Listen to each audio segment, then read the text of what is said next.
Now that I've got a suitable arrow made, I need a bow to shoot it with.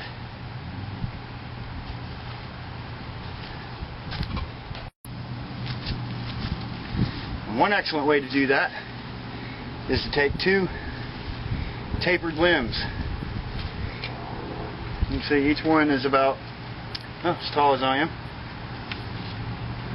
And you just lash them together. See?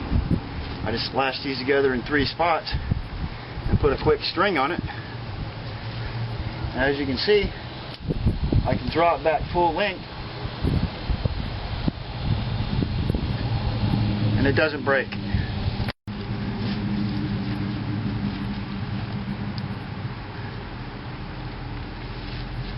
Of course, knocking an arrow on the string is an easy thing.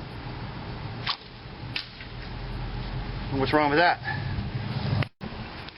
And of course, the larger a diameter of wood that you have right here in this area makes for a stronger pull.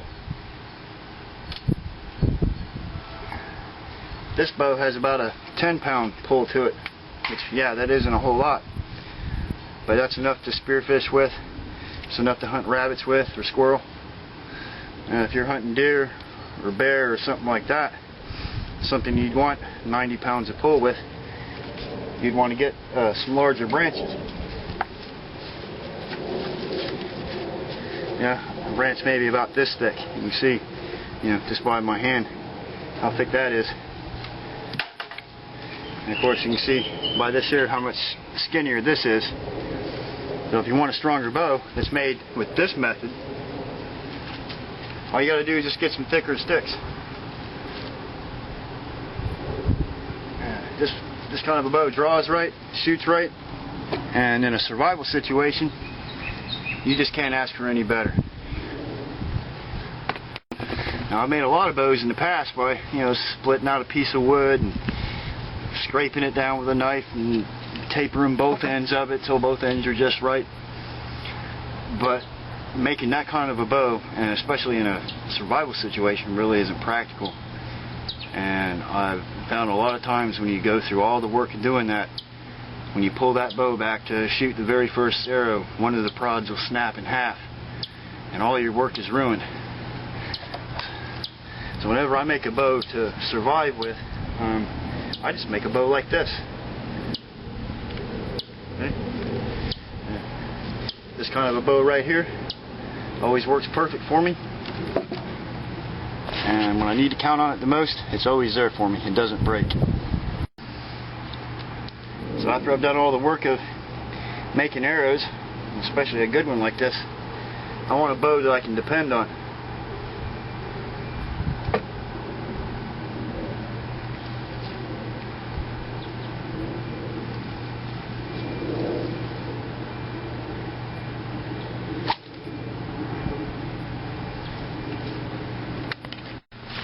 It just sailed about 70 yards. There it is.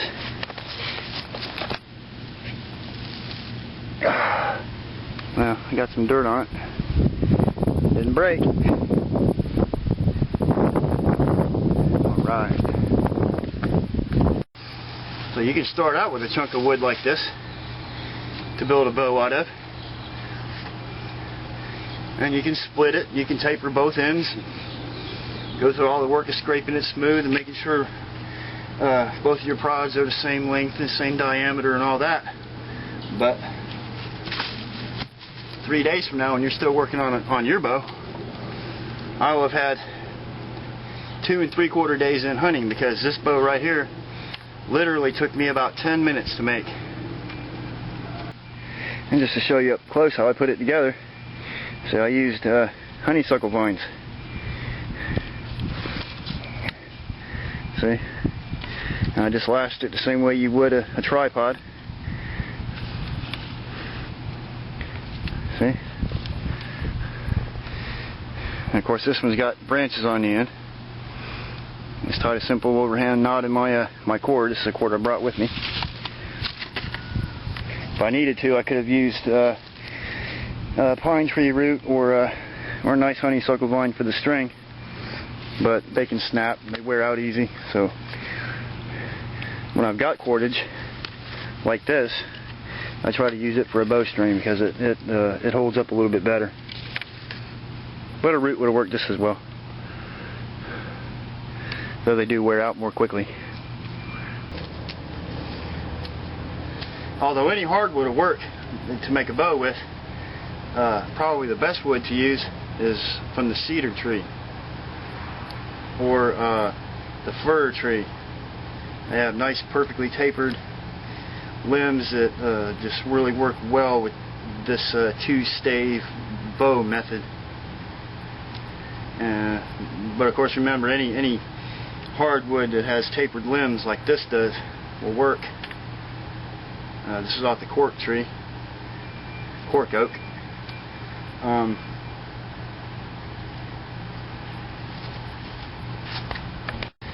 The Osage orange, or sourwood, is a traditional wood that the Native Americans used to make their bows out of. And the bows they were making were very similar to this right here.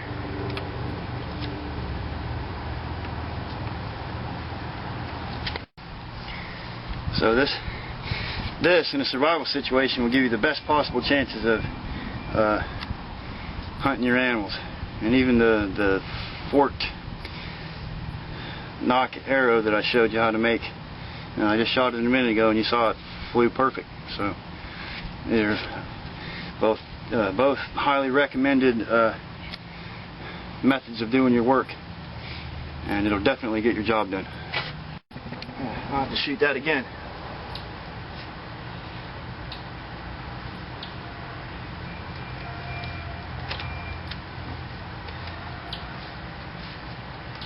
Knocking on the string.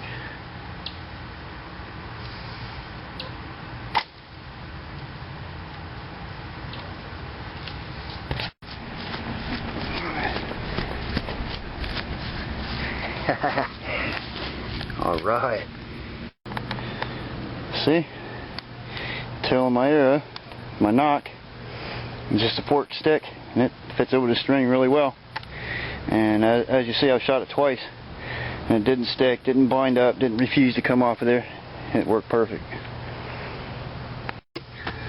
So don't be afraid of trying to make bows and arrows, because bows and arrows are a pretty simple thing to do. And if you take my recommendations,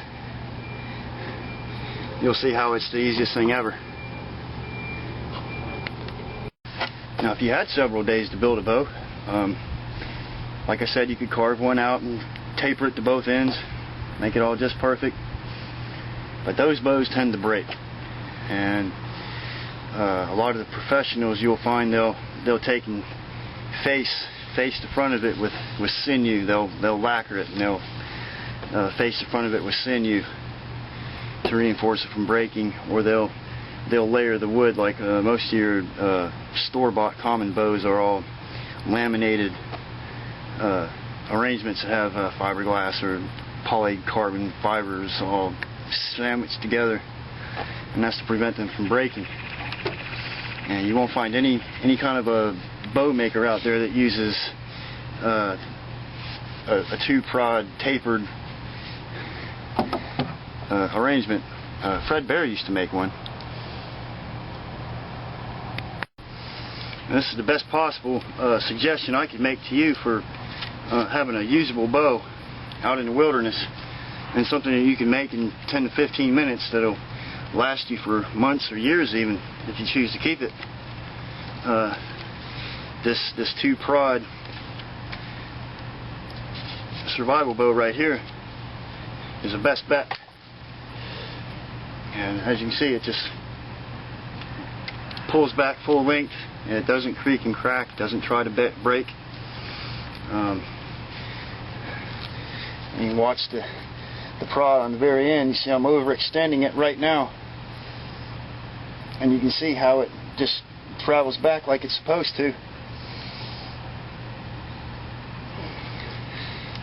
So this offers you the best possible chances of having a bow that works out in the wilderness, and you don't have to spend 3 or 4 days making one. It's, like I said, this one took me 10 minutes, and it's done.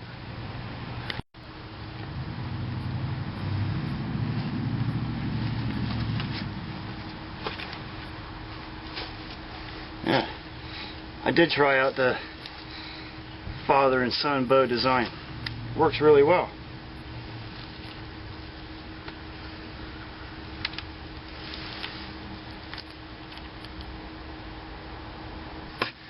See, I got 4 tapered branches. Yeah. Branch stuck in there about the size of my thumb to separate them. Of course, I use honeysuckle vines.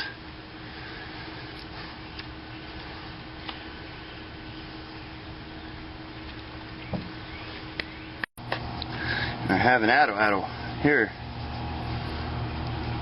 See, there's a spike to catch the spear. Got these 2 branches here for handles. Of course, I hold it like this, and I hold the dart with these 2 fingers, or these 3 fingers. And as you can see, having those 2 branches right there gives me an excellent grip on the tool so I don't lose it. So let's take a few minutes to discuss the atto and also the atto dart. Some people just carry a good old Clint Eastwood like this weapon here. Cap and ball, black powder. That'll take care of all your hunting needs. The most important thing about an atto dart is when it's launched, it should be long enough so that it flexes like this. It should have a heavy enough spearhead on the end of it that it causes it to want to flex, and it has to be long enough to do that, because when you launch it, it bends, and when it's released, it straightens out and it kind of moves through the air like this. And that bending motion like that is what gives the atto dart its strength and its penetration power. And without that bending, you really don't have much of a tool. And when I said a heavy enough spearhead, I meant like this stone spearhead right here, or an iron spearhead like this one I got right here. Both of these need to be sharpened to really be useful. But this is what you need. And there's different shapes of these you can use. There's, you know, triangle shape, round, flat like this one here. However you decide to make yours.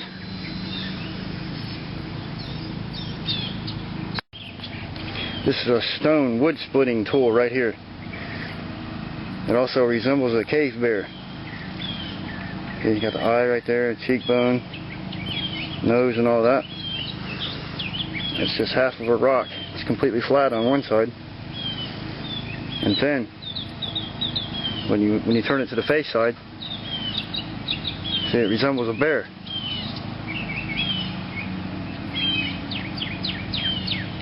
And I use this tool for splitting the ends of spears and stuff like that. And this is what this tool was used for originally. And when I found this, I started using it for the same thing too. If you don't have stone or metal or some other suitable spearhead to use, and you have to use wood, you can get a nice splinter like this and a hollow tree burl. This one came off of a pine tree, and you would just slide it through the end like that, so you got a nice point, and mount your atto dart to the end of it. Yeah, slide that right down inside of a piece of bamboo or whatever, however. See? Lash it on there nice and tight, and that gives you a really good spear point that has enough weight to it to really make a difference. Of all the different types of spearheads that I could use, I like the wooden ones the best, because they're just like sharp, razor sharp splinters. And even with the larger animals, when the penetration and strength that these have is just so much better than most other things. like, you know, a spearhead like this is hard to drive through an animal's hide, even if it weighs enough. But if you take a real slender splinter like this, it'll just pass right into the animal with little or no effort. And if you get enough weight behind this, this becomes a more formidable weapon than any of your stone or iron spearheads. So when I can, I always think splinters first, and then use them other things if I have to.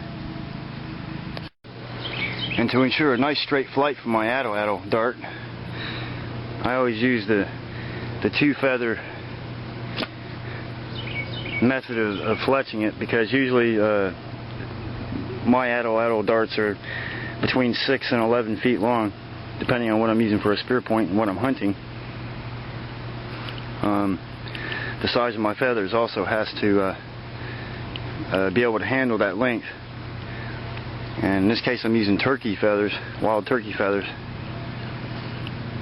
It's the longest ones I can get. I'll leave them whole. I'll tie 2 of them on there. And that makes it fly nice and straight. Well, first of all, the most important thing to making an arrow is the arrowhead. And the first thing that comes to mind with most people is a stone or a flint arrowhead. But I like to use bone. Bone is a more easily workable material, and I normally have better luck with bones. Take this bone here, for instance.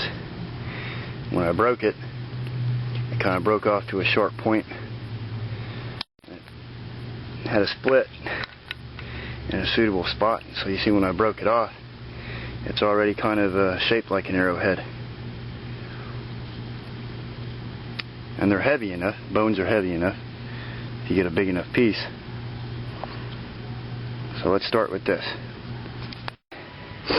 Okay, after 10 minutes of shaping, you see I've got a perfectly good arrowhead right here. And the secret to arrowheads is when you polish them, after you shape them, if you polish them to a mirror finish, they slide through hide and flesh like soap. So that's why bones are better than most of your stones. And it's better than wood, better than anything else, because a super polished bone, like I just said, will slide through hide and flesh like soap. And for arrow shafts, a lot of people like to use bamboo, but I prefer to use holly. You see this holly branch right here? Oh, actually it's the new growth come right off the trunk of the tree. It's got 2 limbs that come out of the top right there. And I'm going to use this for the nock of my arrow. And of course, this is a nice white wood. It'll split easily. I'm going to use this for my arrow shaft. Now, take a piece of flint, scrape the bark off.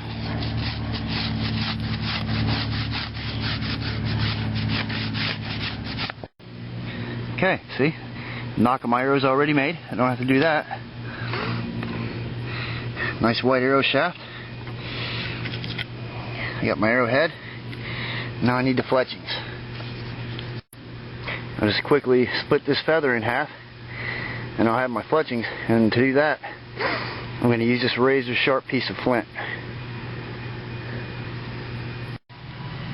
And the fletchings, see, I got a extra length on either end that doesn't have any feather on it, and that'll help me tie that tight to the shaft.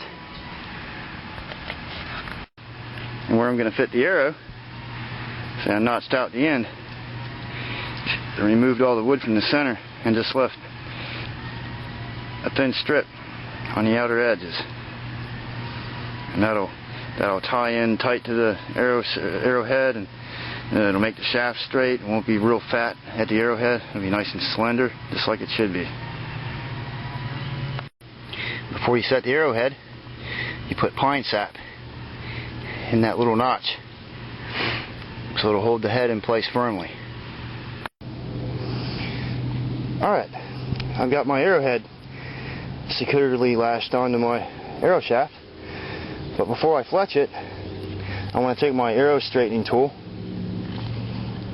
and I want to bend and press every one of the kinks out of it. See, you just gently pry on it in the direction you want to straighten it.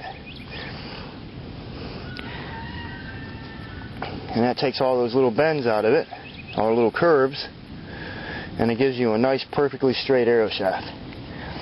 And I always make sure that the hole in my straightening tool is large enough to fit over my arrowheads so that I can straighten my arrows as I need. Now you can knock a piece of bamboo, if you can find it when you need it, or you can split a stick and put a thorn in there and lash it really tightly. But I like to use a forked stick like this that has the proper angle and stature. And see, this is the finished arrow. All nicely lashed on there, spiral tied. Got my 2 fletchings on there. And that makes for a nice arrow.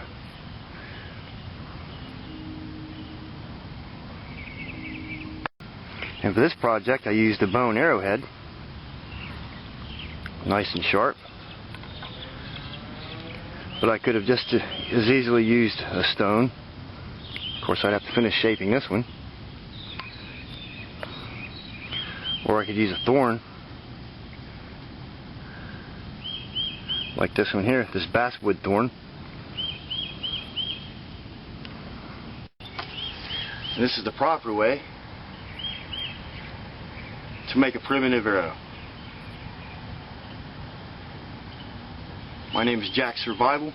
Thank you for watching.